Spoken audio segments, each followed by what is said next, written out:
नमस्कार दोस्तों। अगर आपने चिरैया वेब सीरीज देखी है तो आज का वीडियो आपको हिला देने वाला है, क्योंकि जो वेब सीरीज मैं आज एक्सप्लेन करने वाला हूँ चिरैया उससे ही इंस्पायर्ड है। लेकिन ये स्टोरी उससे भी ज़्यादा डार्क और डिस्टर्बिंग है।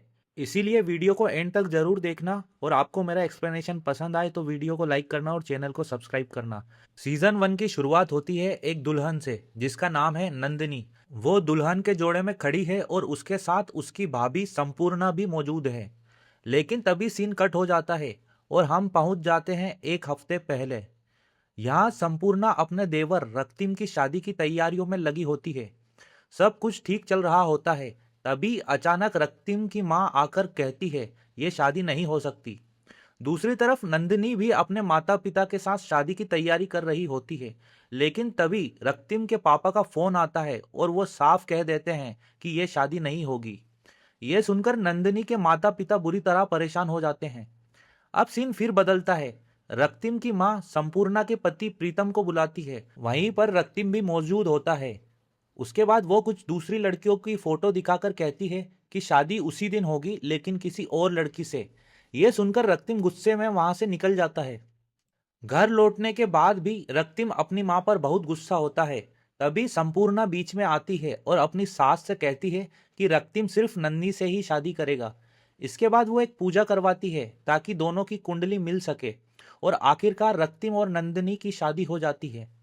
नंदिनी बहुत खुश होती है, लेकिन कहानी यहीं खत्म नहीं होती। जैसा कि हमने शुरुआत में देखा था, नंदिनी रात में टेरेस पर खड़ी रो रही थी।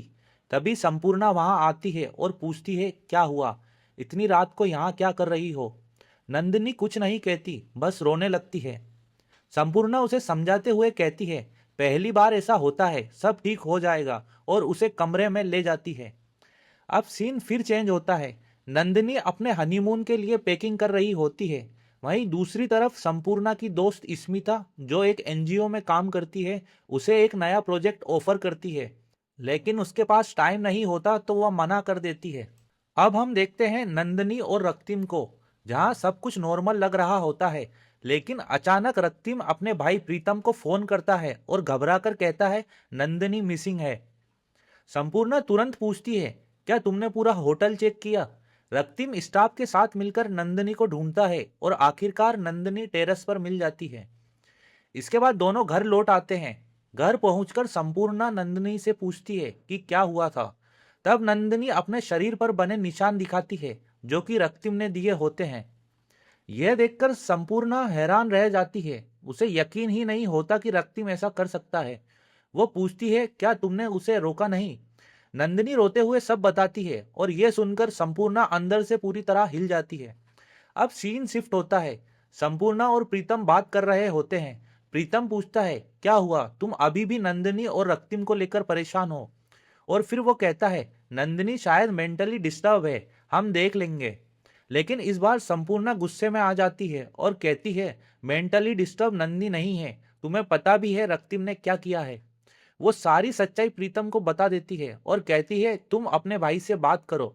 लेकिन प्रीतम साफ मना कर देता है और बिना कुछ किए ऑफिस चला जाता है। अब फिर से हम नंदिनी को देखते हैं। रক্তিम उससे कहता है क्या तुम हमारा नया फ्लैट देखने चलोगी। लेकिन नंदिनी थोड़ी ठंडी आवाज में जवाब देती है देखना क्या है। तभी वहां संपूर्णा आ जाती है और रক্তিम से कहती है मुझे तुमसे कुछ जरूरी बात करनी है। लेकिन रক্তিम टाल देता है अभी नहीं भाभी, मैं ऑफिस जा रहा हूँ, वापस आकर बात करेंगे, और वहां से चले जाता है। इसके बाद संपूर्णा नंदिनी को बाहर वॉक पर लेकर जाती है ताकि उसका मन थोड़ा हल्का हो सके। लेकिन नंदिनी अंदर से पूरी तरह टूटी हुई होती है। वो डरते हुए कहती है मुझे हर समय अजीब सा डर लगता है, और रात होते ही बहुत ज्यादा डर लगने लगता है। और ये कहते कहते वह रो पड़ती है। संपूर्णा उसे संभालते हुए कहती है रो मत, मैं रক্তিम से बात करूंगी। इसके बाद संपूर्णा रক্তিम से बात करती है। रক্তিम सिर झुकाकर कहता है भाभी मुझसे गलती हो गई, आप जो सजा देना चाहें दे दीजिए। लेकिन इस बार संपूर्णा बहुत गुस्से में होती है और साफ कहती है मुझे तुमसे कोई बात नहीं करनी, और वहां से चली जाती है। इसके बाद रক্তিम नंदिनी से माफी मांगता है सॉरी, आज के बाद ऐसा कभी नहीं होगा। अगले दिन नंदिनी खुद संपूर्णा से कहती है कि रক্তিम ने मुझसे माफी मांग ली है, अब सब ठीक है, आप टेंशन मत लो। संपूर्णा थोड़ा शांत होकर कहती है तुम लोग नए घर में शिफ्ट होने वाले हो, लेकिन मैं साथ नहीं रह पाऊंगी। नंदिनी पूछती है क्यों? संपूर्णा बताती है, मुझे मुर्शिदाबाद जाना है, मेरी नानी की तबीयत ठीक नहीं है। और फिर संपूर्णा वहां से चली जाती है। अब रক্তিम और नंदिनी अपने नए फ्लैट में शिफ्ट हो जाते हैं। लेकिन कहानी यहीं शांत नहीं होती। सीन फिर बदलता है। अचानक रক্তিम अपनी माँ को फोन करता है, नंदिनी बाथरूम में गिर गई है, आप सब तुरंत हॉस्पिटल में आ जाइए। यह सुनकर संपूर्णा भी मुर्शिदाबाद से वापस लौट आती है और पूरा परिवार हॉस्पिटल पहुंच जाता है। हॉस्पिटल में संपूर्णा रক্তিम से सवाल करती है, वो ऐसे कैसे गिर गई? रক্তিम घबराकर कहता है, मुझे नहीं पता भाभी, हम तो बहुत खुश थे। संपूर्णा उसे रोकते हुए कहती है, ये सब बाद में, पहले नंदिनी को होश आने दो। इसी बीच नंदिनी बेहोशी में ही डॉक्टर के सामने बड़बड़ाने लगती है, मुझे छोड़ दो, मैं मर जाऊंगी। कुछ देर बाद नंदिनी को होश आता है। संपूर्णा उससे मिलने जाती है। नंदिनी टूटे हुए दिल से कहती है, मैं मरी क्यों नहीं? अगर रক্তিम मुझसे प्यार करता है तो उसने मुझे इतना क्यों मारा? और तभी नंदिनी की हालत फिर से बिगड़ने लगती है। इसके बाद अचानक वहां पुलिस आ जाती है और इस केस को संभाल रही होती है एक लेडी ऑफिसर जिनका नाम प्रीता दत्ता है। प्रीता दत्ता डॉक्टर से कहती है, मुझे पेशेंट से बात करनी है। लेकिन डॉक्टर मना कर देता है, अभी उसकी हालत ठीक नहीं है, आप बात नहीं कर सकते। दरअसल डॉक्टर ने ही पुलिस को बुलाया होता है। इसके बाद प्रीता वहां से निकल जाती है, लेकिन तभी संपूर्णा उसके पीछे जाती है और वो जो कहती है वो सब कुछ बदल देता है। नंदिनी का शारीरिक शोषण हुआ है और ये उसके पति ने किया है। प्रीता दत्ता शांत रहते हुए जवाब देती है, इसे शारीरिक शोषण नहीं कहते, अगर केस करना है तो डोमेस्टिक वायलेंस का केस कर सकती हो, लेकिन तभी जब पेशेंट खुद गवाही दे। यहां सुनकर संपूर्णा अंदर से और भी ज्यादा टूट जाती है। घर पहुंचने के बाद संपूर्णा अपनी सास से गुस्से में कहती है, मैंने पहले ही कहा था कि रক্তিम को समझाओ, लेकिन किसी ने मेरी बात नहीं सुनी और घर में बड़ा झगड़ा हो जाता है। उधर नंदिनी को होश आ जाता है और तभी रক্তিम उससे मिलने हॉस्पिटल पहुंचता है। वो धीरे से नंदिनी से कहता है, पुलिस आने वाली है, तुम बस इतना कहना कि तुम बाथरूम में गिर गई थी। लेकिन जब प्रीता दत्ता नंदिनी से सवाल करती है तो इस बार नंदिनी चुप नहीं रहती और सब सच बता देती है। और यहीं से कहानी एक बड़ा मोड़ लेती है। सीन शिफ्ट होता है, पुलिस आती है और रক্তিम को गिरफ्तार कर लेती है। इसके बाद रক্তিम के घर वाले एक लॉयर के पास जाते हैं और बेल की बात करते हैं। लॉयर साफ कहता है, अगर नंदिनी यह कह दे कि यह सिर्फ एक एक्सीडेंट था तो हम बेल ले सकते हैं। वहीं दूसरी तरफ संपूर्णा अपनी दोस्त स्मिता को कॉल करती है और नंदिनी की पूरी हालत बताती है। वो कहती है, हमें एक अच्छा वकील करना होगा। स्मिता उसे भरोसा दिलाती है, तुम टेंशन मत लो, मैं सब संभाल लूंगी। इसके बाद संपूर्णा नंदिनी से मिलने हॉस्पिटल जाती है। नंदिनी धीरे से कहती है, कल रক্তিम आया था और मुझसे कह रहा था कि पुलिस के सामने बोल देना कि मैं गिर गई थी। संपूर्णा उसे बताती है कि रক্তিम को पुलिस पकड़कर ले गई है। लेकिन कहानी यही नहीं रुकती। दूसरी तरफ रক্তিम की माँ और भाई नंदिनी के घर पहुंचते हैं और उसकी माँ को समझाते हैं, नंदिनी से कहो कि शिकायत वापस ले ले। और यहीं सबसे बड़ा ट्विस्ट आता है। नंदिनी अपनी माँ के बहकावे में आकर अपनी शिकायत वापस ले लेती है और इसी के साथ रক্তিम को बेल मिल जाती है। इसके बाद नंदिनी अपने मायके चली जाती है। इसके बाद प्रीतम संपूर्णा को घर से निकाल देता है। घर में सब लोग पहले से ही गुस्से में होते हैं और कोई भी संपूर्णा का साथ नहीं देता और यहीं सीन कट हो जाता है। अब सीन शिफ्ट होता है। संपूर्णा उसकी दोस्त स्मिता के घर पहुंचती है और फूट फूट कर रोने लगती है। उसे यकीन ही नहीं हो रहा होता है कि उसके अपने पति ने उसे घर से निकाल दिया। स्मिता उसे संभालते हुए कहती है, रो लो क्योंकि अभी लड़ाई बहुत बाकी है। अब हम देखते हैं 2 हफ्ते बाद का सीन। संपूर्णा नंदिनी से मिलने उसके घर जाती है।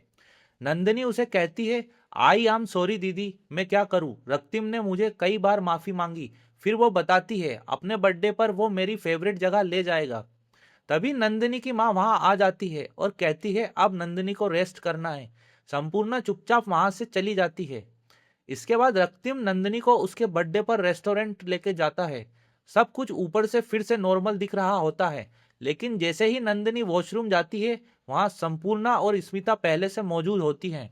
संपूर्णा नंदिनी को सीधे स्मिता के एनजीओ लेकर जाती है, जहां उसकी मुलाकात होती है पल्लवी से, जो रক্তিम की एक्स गर्लफ्रेंड होती है। पल्लवी सच बताती है, मैं और रক্তিम 1 साल रिलेशनशिप में थे और वो मुझे भी मारता था। वो रोते हुए कहती है, मैं पागल थी क्योंकि मैं उससे बहुत प्यार करती थी। अब प्रीता दत्ता भी वहां आ जाती है और नंदिनी से कहती है, अब फैसला तुम्हें करना है, तुम्हें क्या करना है। नंदिनी डरते हुए कहती है, लेकिन मेरी तो शादी हो चुकी है। तभी स्मिता उसे अंदर लेकर जाती है और वहां मौजूद औरतों को दिखाती है, इन सबके साथ भी वही हुआ है जो तुम्हारे साथ हुआ। मतलब साफ था, जितनी जल्दी तुम इस सच्चाई को स्वीकार कर लोगी उतना ही तुम्हारे लिए बेहतर होगा। फिर प्रीता भी अपनी कहानी बताती है, मेरे पति ने भी मेरे साथ ऐसा ही किया था और मैं उसे छोड़कर चली गई। ये सब सुनकर नंदिनी पूरी तरह टूट जाती है और रोने लगती है। दूसरी तरफ रক্তিम अपने घर पहुंचता है। उसकी माँ पूछती है, अचानक से होटल से कहाँ चली गई। तभी नंदिनी और संपूर्णा वहां पहुंच जाते हैं। रক্তিम नंदिनी से कहता है, अंदर चलो, मुझे तुमसे कुछ बात करनी है। लेकिन इस बार नंदिनी साफ मना कर देती है, नहीं। रক্তিम जबरदस्ती उसका हाथ पकड़कर अंदर ले जाने लगता है। तभी संपूर्णा बीच में आती है, नहीं मतलब नहीं। रক্তিम गुस्से में संपूर्णा को सुनाने लगता है, लेकिन तभी नंदिनी रক্তিम को एक जोरदार थप्पड़ मारती है और गुस्से में कहती है, तुमने मेरे शरीर पर जितने निशान दिए हैं, मैं तुम्हें उतना ही दर्द दूंगी। फिर वो रोते हुए सबके सामने कहती है, अगर आपने पहले ही रক্তিम को समझाया होता तो आज ये सब नहीं होता। इसके बाद रক্তিम की मां संपूर्णा से कहती है, तुम नंदिनी को समझाओ। लेकिन इस बार संपूर्णा भी साफ जवाब देती है, मैं इस घर की बहू नहीं हूं। प्रीतम भी चुपचाप सिर हिलाता है और फिर सब वहां से चले जाते हैं। इसके बाद संपूर्णा, स्मिता और नंदिनी सीधे कोर्ट पहुंचते हैं और यहीं इस कहानी का सीजन 1 खत्म होता है। सीजन 2 शुरू होता है और हमें बहुत ही खौफनाक चीजें पता चलती है इस सीजन में। स्टार्टिंग में हम देखते हैं एक छोटी सी लड़की जो एक कमरे में बंद है, सहमी हुई चुपचाप एक कोने में बैठी है। तभी एक आदमी कमरे में आता है और उसका चेहरा हमें दिखाया नहीं जाता। वो धीरे से उस लड़की के सामने एक खिलौना बढ़ाता है और तभी अचानक संपूर्णा की नींद खुल जाती है। असल में यहाँ एक सपना था, लेकिन ये कोई साधारण सपना नहीं था। यह एक ऐसा खौफनाक सपना था जो कई दिनों से संपूर्णा को बार बार परेशान कर रहा था। अब सवाल यह है कि इस सपने का संपूर्णा से क्या संबंध है। क्या ये उसके अंधेरे बचपन की कोई परछाई है? इन सवालों के जवाब हमें आगे मिलने वाले हैं। खैर, अगले दिन सुबह कोर्ट की तारीख होती है। संपूर्णा और नंदिनी दोनों तैयार होकर कोर्ट के लिए निकलती है। इसी बीच नंदिनी का केस सोशल मीडिया पर वायरल हो जाता है। रास्ते में एक ब्लॉगर उनका इंटरव्यू लेता है और पूछता है, नंदिनी को ये कदम उठाने में किसका सहारा मिला।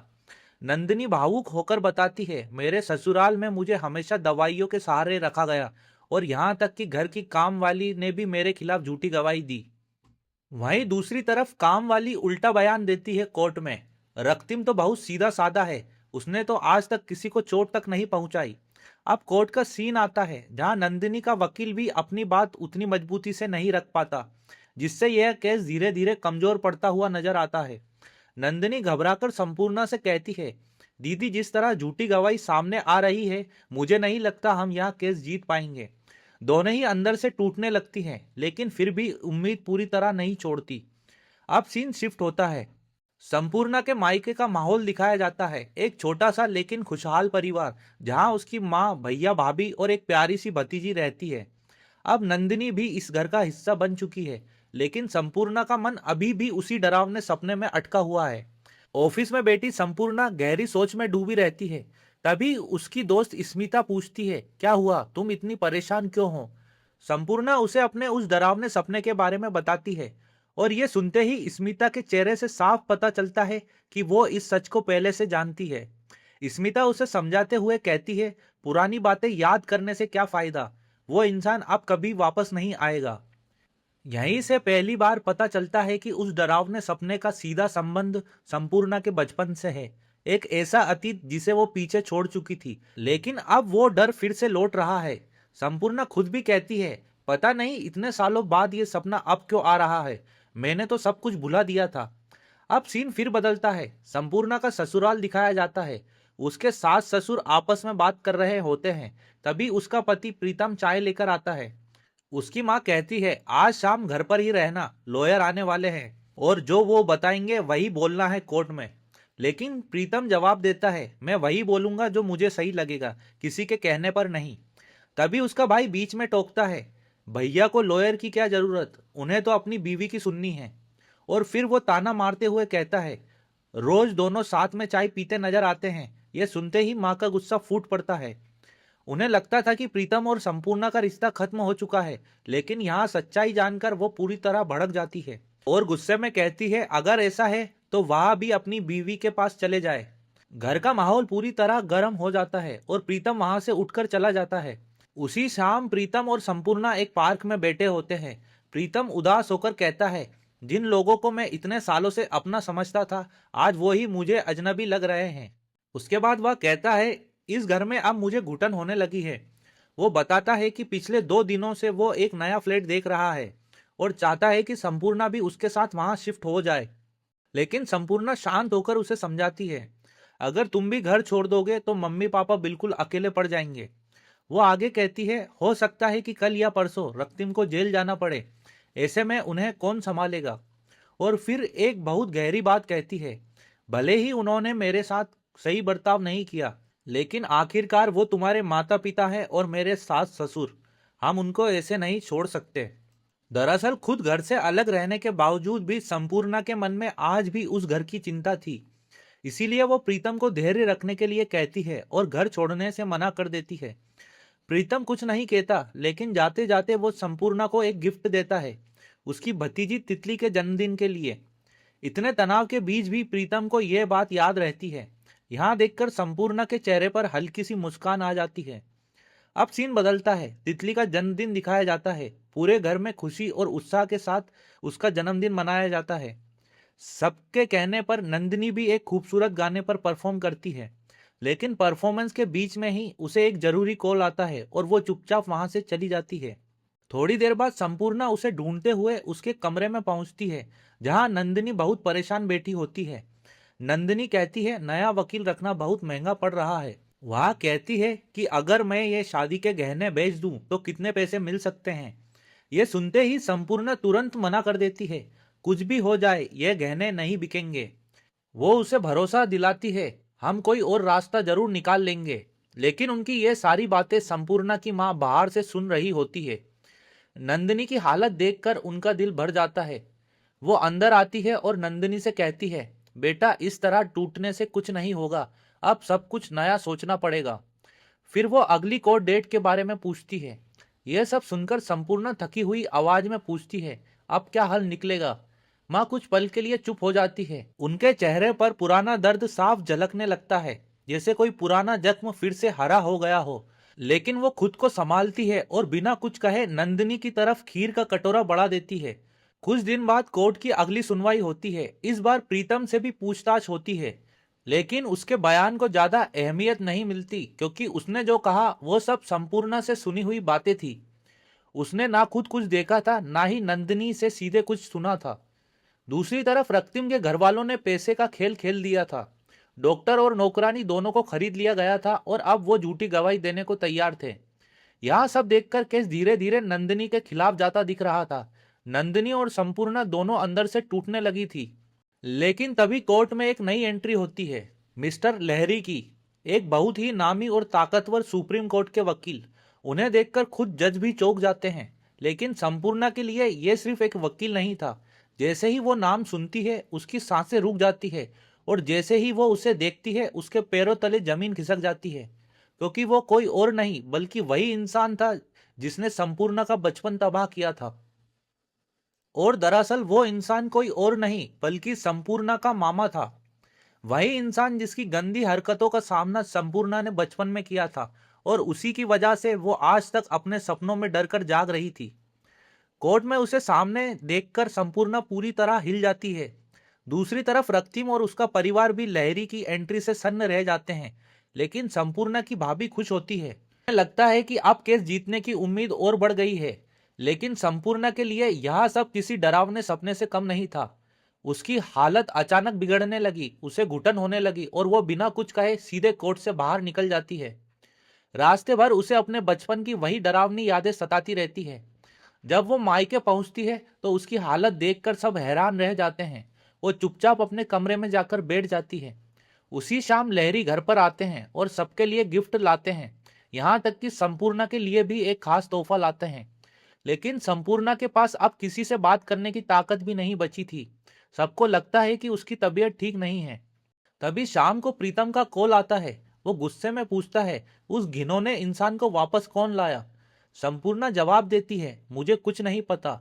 और इसी बात को लेकर दोनों के बीच बहस शुरू हो जाती है।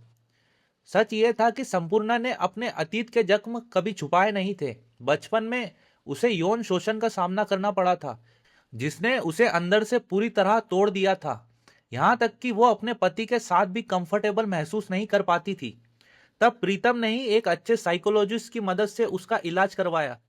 लंबी काउंसलिंग और इलाज के बाद संपूर्णा धीरे धीरे ठीक होने लगी और प्रीतम के साथ थोड़ा सहज महसूस करने लगी। अब अगली सुबह कोर्ट की सुनवाई से पहले संपूर्णा छत पर अकेली बैठी होती है, पूरी तरह खोई हुई। तभी उसकी भतीजी वहां आती है और रस्सी कूदते हुए उसके पास से गुजरती है।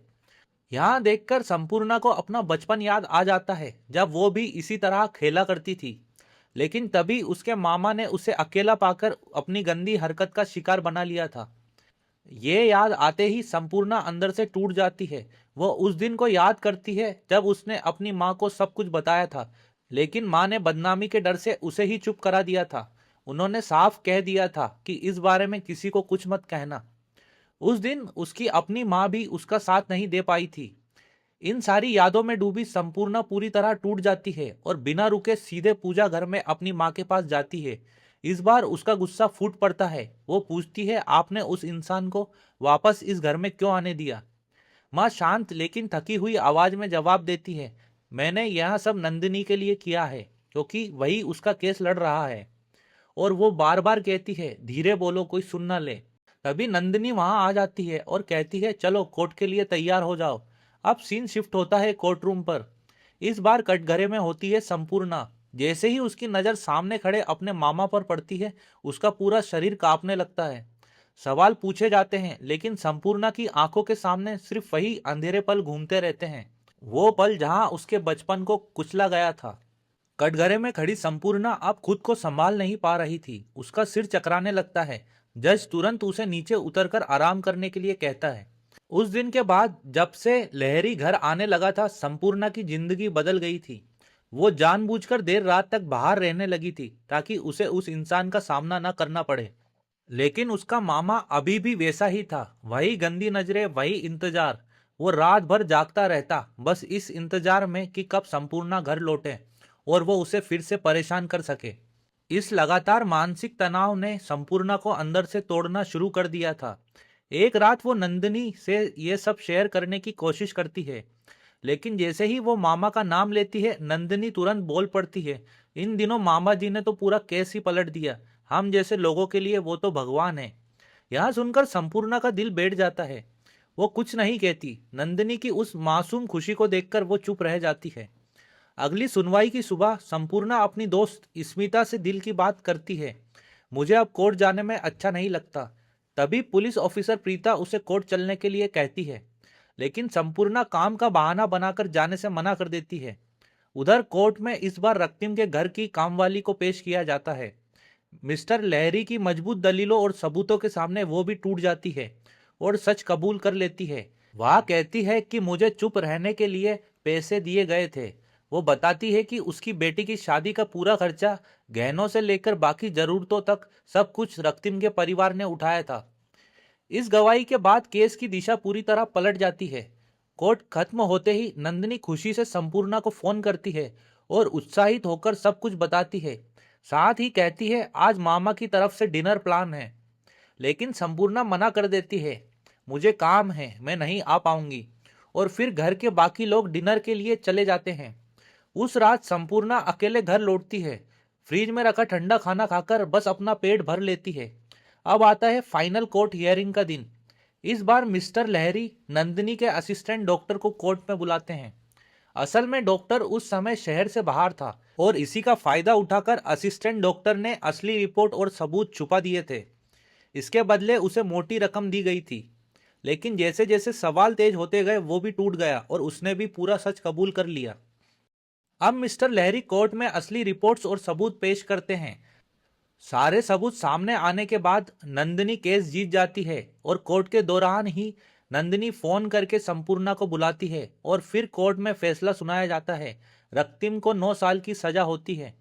पूरा माहौल खुशी से भरा होता है। हर कोई जश्न मनाने लगता है, लेकिन एक कोने में खड़ी संपूर्णा बस चुप रहती है। उसके चेहरे पर ना खुशी होती है ना कोई राहत, जैसे उसे कुछ भी महसूस नहीं हो रहा। घर पर संपूर्णा के मायके में छोटा सा सेलिब्रेशन होता है। जब वो काम से लौटती है, नंदिनी उसे मिठाई खिलाती है। अगले दिन संपूर्णा और प्रीतम एक कॉफी शॉप में बैठे होते हैं। इन दिनों संपूर्णा काफी ज्यादा डिप्रेस हो चुकी थी। प्रीतम कहता है, तुम्हारे मामा को अब यहाँ से जाना चाहिए। और फिर वो एक जरूरी बात कहता है, तुम्हें नंदिनी को भी उनके सच के बारे में बताना चाहिए, क्योंकि वो तो उन्हें भगवान मान रही है। इसके बाद प्रीतम बात करते करते अपनी शादी के कुछ पुराने अच्छे पल याद करने लगता है। इसी बातचीत के बीच अचानक संपूर्णा को कुछ याद आता है और वो बिना कुछ कहे तुरंत वहां से उठकर चली जाती है। प्रीतम हैरान रह जाता है, उसे समझ ही नहीं आता कि अचानक क्या हुआ। इससे पहले कि वो कुछ पूछ पाता, संपूर्णा टैक्सी लेकर निकल जाती है। दरअसल उसे अचानक याद आता है कि घर में सब लोग बाहर गए हैं और उसकी भतीजी तितली घर पर अकेली है। वो घबराकर तेजी से घर पहुंचती है। घर में दाखिल होते ही वो हर जगह तितली को ढूंढने लगती है। तभी उसे एक कमरा अंदर से बंद मिलता है। उसका दिल जोर जोर से धड़कने लगता है। जैसे ही वो दरवाजा खोलती है तो वो देखती है वही इंसान तितली के पास बैठा उसे कुछ समझा रहा है। यहाँ देखते ही संपूर्णा का खून खोल उठता है। वो तुरंत अंदर जाती है और तितली को अपने साथ लेकर बाहर निकलने लगती है और गुस्से में उस इंसान पर भड़क पड़ती है। लेकिन वो शैतान इस बार संपूर्णा का गला पकड़ लेता है और उसे धमकी देता है, अगर मुंह खोला तो अंजाम बहुत बुरा होगा। बिल्कुल वैसे ही जैसे उसने बचपन में उसे डराकर चुप कर दिया था। किसी तरह संपूर्णा अपनी भतीजी को लेकर वहां से निकल जाती है, लेकिन डर अभी भी खत्म नहीं हुआ था। कोर्ट का काम खत्म हो चुका था, फिर भी वो इंसान इस घर से जाने का नाम नहीं ले रहा था। संपूर्णा की माँ भी अब इशारों में अपने भाई से कहती है कि अब उसे जाना चाहिए, लेकिन उस पर कोई असर नहीं होता। सालों बाद भी उसकी मानसिकता वैसी ही गंदी बनी रहती है। यह सब देखकर संपूर्णा अंदर से और ज्यादा टूट जाती है। वो अपनी माँ को सब कुछ बताना चाहती है, लेकिन जैसे ही वो उसके पास जाती है, वहां अपने मामा को बैठा देख वो कुछ भी नहीं कह पाती और बात घुमाकर वहां से चली जाती है। शाम को वो अपने पति प्रीतम को फोन करती है, लेकिन प्रीतम कहता है घर पर डॉक्टर आए हैं, पापा की तबीयत भी ठीक नहीं है, मैं थोड़ी देर में कॉल करता हूँ। अब संपूर्णा पूरी तरह अकेली पड़ चुकी थी। वो नंदिनी को फोन करती है, लेकिन नंदिनी ऑफिस ट्रिप पर बिजी होती है और नेटवर्क की वजह से वो उसकी बात सुन ही नहीं पाती। अब हालात और भी खतरनाक हो चुके थे। उस दिन सुबह ही संपूर्णा के भैया और भाभी एक शादी में गए हुए थे। घर में सिर्फ संपूर्णा, उसकी माँ और छोटी सी तितली थी, और वहीं उस शैतान के लिए मौका बन गया। रात होते ही वो इंसान संपूर्णा के कमरे का दरवाजा खटखटाता है और कहता है, मैं आज रात तुम दोनों के साथ रहना चाहता हूँ। ये सुनते ही संपूर्णा और छोटी तितली दोनों डर से कांप उठती हैं। संपूर्णा पूरी रात सोचती रहती है और फिर सुबह होते ही वो एक बड़ा फैसला लेती है। वो अपनी भतीजी को लेकर घर के पीछे वाले दरवाजे से चुपचाप निकल जाती है। अगले दिन सुबह तितली के माता पिता घर लौटते हैं, लेकिन उन्हें ना संपूर्णा मिलती है ना तितली। पूरा घर घबराहट में डूब जाता है। तभी काम वाली बताती है कि मैंने सुबह संपूर्णा और बच्ची को घर से निकलते हुए देखा था। अब संपूर्णा का भाई हर जगह उन्हें ढूंढता है, लेकिन दोनों का कोई पता नहीं चलता। अब हालात और भी गंभीर हो जाते हैं। संपूर्णा का मामा खुद ही पुलिस स्टेशन जाकर संपूर्णा और तितली की गुमशुदगी की रिपोर्ट दर्ज करवाता है। उधर नंदिनी अपनी ट्रिप से वापस लौट रही होती है। तभी संपूर्णा की भाभी का फोन आता है। वो घबराकर बताती है कि संपूर्णा और तितली घर पर नहीं है। यह सुनते ही नंदिनी हैरान रह जाती है, क्योंकि उसे बिल्कुल अंदाजा नहीं था कि संपूर्णा किस दौर से गुजर रही है। नंदिनी तुरंत प्रीतम को कॉल करती है। प्रीतम बताता है, कल शाम संपूर्णा मुझसे कुछ कहना चाहती थी, लेकिन घर पर इमरजेंसी होने की वजह से मैं बात नहीं कर पाया। फिर वो सोचते हुए कहता है, जब भी संपूर्णा का मन बहुत खराब होता है तो वह एक खास जगह पर जाती है। बस यही एक उम्मीद बचती है। नंदिनी, प्रीतम और पुलिस ऑफिसर प्रीता तुरंत उस जगह के लिए निकल पड़ते हैं और वहां उन्हें सच में संपूर्णा मिल जाती है। जैसे ही वो अपने पति को देखती है, संपूर्णा खुद को रोक नहीं पाती और रो पड़ती है। सब हैरान होते हैं, उन्हें समझ नहीं आता कि आखिर क्या हुआ है। तभी संपूर्णा प्रीतम को सब कुछ बता देती है कि उसकी भतीजी के साथ क्या होने वाला था। अब सच सामने आना शुरू होता है। सबके पूछने पर इस बार प्रीतम नंदिनी और प्रीता को संपूर्णा के बचपन की सच्चाई बता देता है। यहाँ सुनकर नंदिनी के होश उड़ जाते हैं। वो खुद को दोषी मानने लगती है और रोते हुए कहती है, मैं कितनी स्वार्थी थी, केस जीतने की खुशी में मुझे कुछ दिखाई ही नहीं दिया। संपूर्णा उसे संभालते हुए कहती है, इसमें तुम्हारी कोई गलती नहीं है और ये केस जीतना भी जरूरी था। लेकिन तभी एक और बड़ा सच सामने आता है। छोटी तितली धीरे से कहती है, बुआ वो पहले दिन भी था। इतना सुनते ही वहां मौजूद हर कोई सन्न रह जाता है। इसका मतलब साफ था, उस इंसान ने तितली के साथ पहले भी कुछ गलत किया था जिसका किसी को कोई पता नहीं था। उधर संपूर्णा की भाभी अपनी बेटी के लिए रोने लगती है। उसकी हालत बहुत खराब हो जाती है। इसके बाद संपूर्णा और नंदिनी तितली को लेकर घर लौटती है। घर पहुंचते ही संपूर्णा की माँ और भाई उससे बिना बताए जाने की वजह पूछते हैं। और इस बार संपूर्णा चुप नहीं रहती। वो सबके सामने अपने मामा के सारे गुनाह और अपने बचपन की सच्चाई उजागर कर देती है। यह सुनकर उसकी भाभी के पैरों तले जमीन खिसक जाती है। माँ उसे रोकने की कोशिश करती है, लेकिन इस बार संपूर्णा रुकती नहीं है। वो हर सच्चाई सबके सामने रख देती है। लेकिन तभी उसका भाई बीच में बोल पड़ता है, बस करो, तितली हमारी बेटी है, उसके बारे में फैसला हम लेंगे। यहाँ सुनकर सब और भी ज्यादा चौंक जाते हैं। नंदिनी भी समझने की कोशिश करती है, उस इंसान के खिलाफ आवाज उठानी चाहिए, लेकिन संपूर्णा का भाई साफ मना कर देता है, यह हमारा पारिवारिक मामला है, तुम इसमें दखल मत दो। उसकी पत्नी भी हैरान रह जाती है, लेकिन वो भी चुप रहने पर मजबूर कर दी जाती है। इसके बाद संपूर्णा की भाभी उसे एक बड़ा सच बताती है। उसका पति यानी संपूर्णा का भाई असल में मजबूर है। वो बताती है कि एक बार ऑफिस के केस में वो बुरी तरह फंस गया था, तब मामा ने ही पैसे देकर उसे बचाया था। उसने मामा से बहुत पैसे उधार लिए हैं और अब वो डरता है कि अगर किसी ने भी उनके खिलाफ आवाज उठाई तो वो सबकी जिंदगी बर्बाद कर देगा। अब सच्चाई और भी गहरी हो चुकी थी। इसके बाद संपूर्णा का भाई अपने मामा से इस बारे में बात करता है, लेकिन मामा अब भी बाज नहीं आता। वो सौम्य यानी संपूर्णा के भाई को धमकी देता है, अगर संपूर्णा ने मेरे खिलाफ मुंह खोला तो मैं भी चुप नहीं बैठूंगा। साथ ही वो उसे उसके पुराने कोर्ट केस भी याद दिलाता है और फिर वहां से चले जाता है। सौम्य समझ जाता है कि लहरी जैसे ताकतवर इंसान के खिलाफ जाना उसके पूरे परिवार के लिए कितना बड़ा खतरा है, और यही सोचकर वो पूरी तरह चुप हो जाता है। उधर नंदिनी संपूर्णा को हिम्मत देती है, अब और चुप नहीं बैठना, जो सही है वही करना होगा। संपूर्णा कुछ पल चुप रहती है, फिर हिम्मत जुटाकर सीधे उस इंसान के सामने जाकर खड़ी हो जाती है और कहती है, तुम्हें अपने दिमाग का इलाज करवाना चाहिए। जैसे तुमने मेरा बचपन बर्बाद किया, वैसे किसी और का मत करना। लेकिन उस इंसान पर इन बातों का कोई असर नहीं होता।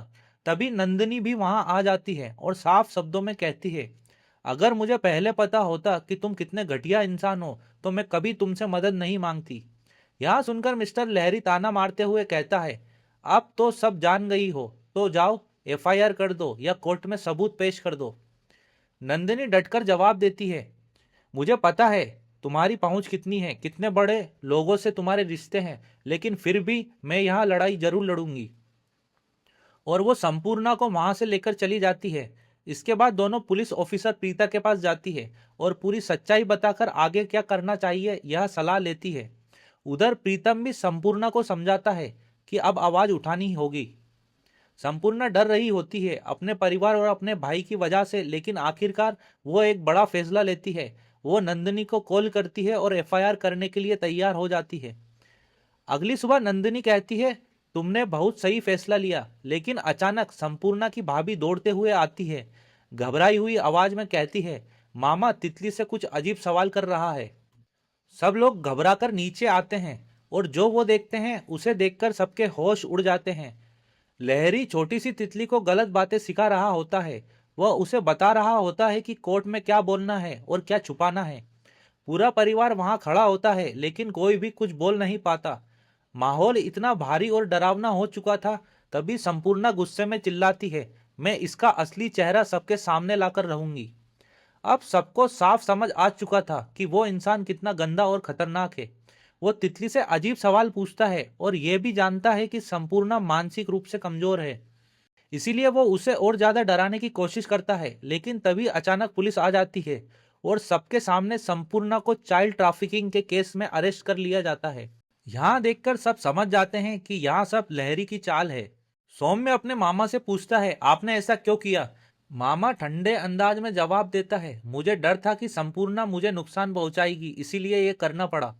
और फिर वो बड़ी आसानी से कहता है, जैसे अरेस्ट करवाया है वैसे ही छुड़वा भी दूंगा। इसके बाद वो जेल में संपूर्णा से मिलने जाता है और उसे धमकाता है, अगर मेरे खिलाफ गई तो तुम्हारी जिंदगी और तुम्हारे भाई का करियर दोनों खत्म कर दूंगा। और फिर वो वहां से चले जाता है।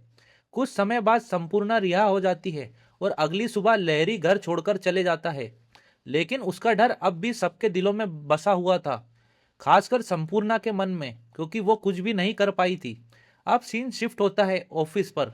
संपूर्णा काम कर रही होती है, तभी अचानक प्रीतम और नंदिनी वहां आते हैं और कहते हैं उसे ऐसे जाने देना गलत था, उसका असली चेहरा सबके सामने आना चाहिए।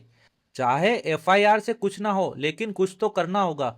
लेकिन संपूर्णा थकी हुई आवाज में कहती है, अब मुझ में कुछ करने की ताकत नहीं बची है। तभी पुलिस ऑफिसर प्रीता वहां आती है और एक बड़ा खुलासा करती है। वह कहती है, मुझे पता चला है कि लहरी कोलकाता में एक अनाथालय चलाता है, और सिर्फ इतना ही नहीं, वो उन बच्चियों का गार्जियन भी बना हुआ है। यह सुनते ही माहौल फिर से भारी हो जाता है।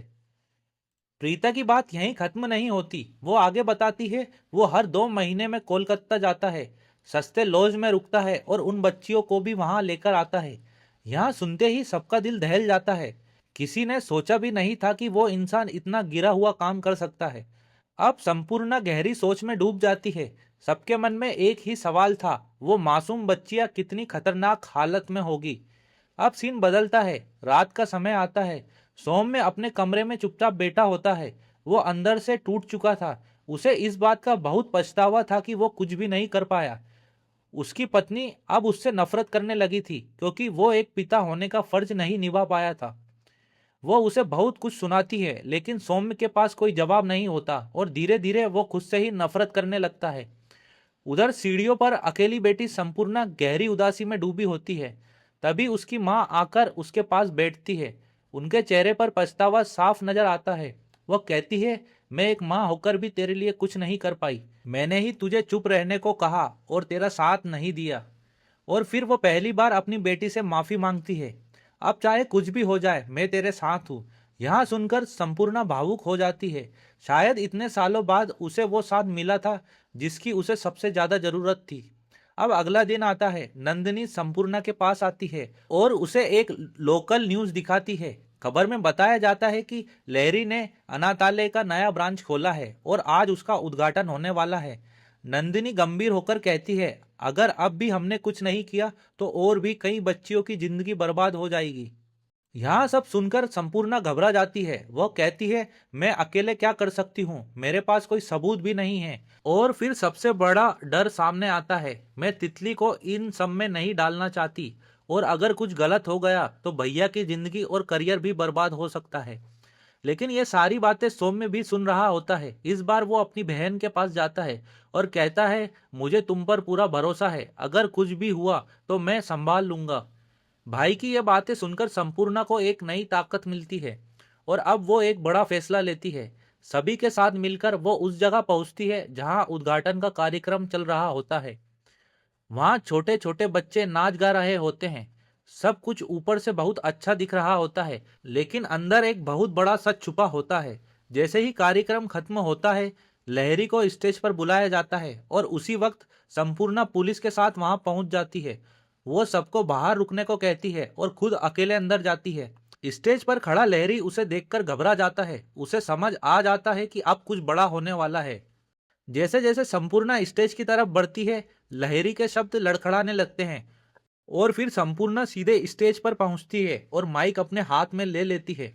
पूरा हॉल सन्न रह जाता है। कुछ लोग उसे रोकने की कोशिश करते हैं, लेकिन तभी पुलिस आगे आती है और सबको शांत रहने को कहती है और माइक संपूर्णा को दे दिया जाता है। लहरी डर के मारे कांप रहा होता है। अब संपूर्णा सबके सामने बोलना शुरू करती है। वो बताती है कैसे बचपन में वो इस इंसान की हैवानियत का शिकार हुई थी और फिर तितली के साथ जो कुछ हुआ वो भी सबके सामने उजागर कर देती है। पूरा माहौल एकदम खामोश हो जाता है। हर कोई सच सुनकर सन्न रह जाता है। तभी लहरी चुपचाप स्टेज से उतरकर भागने की कोशिश करता है, लेकिन पुलिस उसे वहीं रोक लेती है और यही सच पहली बार सबके सामने आ चुका था। संपूर्णा की बातें सुनकर वहां मौजूद कुछ बच्चियां रोने लगती है। और यही पल सब कुछ साफ कर देता है। वो भी उसी इंसान का शिकार रह चुकी थी। अब सच किसी से छुपा नहीं था। संपूर्णा जानती थी कि इतने ताकतवर इंसान को सजा दिलाना आसान नहीं है। इसीलिए उसने एक अलग रास्ता चुना। उसने पब्लिक का सहारा लिया और उसका सच सबके सामने ला दिया। इसके बाद संपूर्णा चुपचाप स्टेज से उतरती है और वहां से चली जाती है। लेकिन उसकी आवाज अब रुकने वाली नहीं थी। उसका बयान सोशल मीडिया पर आग की तरह फैल जाता है। हर तरफ लोग एक ही मांग करते हैं कि लहरी को सख्त से सख्त सजा मिलनी चाहिए। अब जो इंसान खुद को अजय समझता था, उसका सच पूरी दुनिया के सामने आ चुका था। अंत में वही ब्लॉगर जिसने शुरुआत में संपूर्णा का इंटरव्यू लिया था, वो फिर से आता है और इस बार एक अलग कहानी रिकॉर्ड करता है। कैमरे के सामने संपूर्णा कहती है, एक लड़की को उसकी माँ से बेहतर कोई नहीं बचा सकता। आज के समय में बच्चों के साथ जो कुछ भी हो रहा है, उसमें हर माँ को सतर्क रहना बहुत जरूरी है। और अगर कुछ भी गलत हो तो तुरंत आवाज उठानी चाहिए। और इसी मजबूत संदेश के साथ संपूर्णा सीजन 2 यहीं खत्म होता है। तो दोस्तों, यहाँ थी संपूर्णा सीरीज की कहानी। अगर आपको यह कहानी पसंद आई हो तो वीडियो को लाइक करें और चैनल को सब्सक्राइब करना ना भूलें। और इस वेब सीरीज के बारे में आपकी क्या राय है, हमें कमेंट करके जरूर बताइए। और अगर आपने चिरैया वेब सीरीज नहीं देखी है तो उसका लिंक आपको डिस्क्रिप्शन बॉक्स में मिल जाएगा, तो वो भी जरूर देख लें। Thank you for watching this. Kindly like subscribe the video.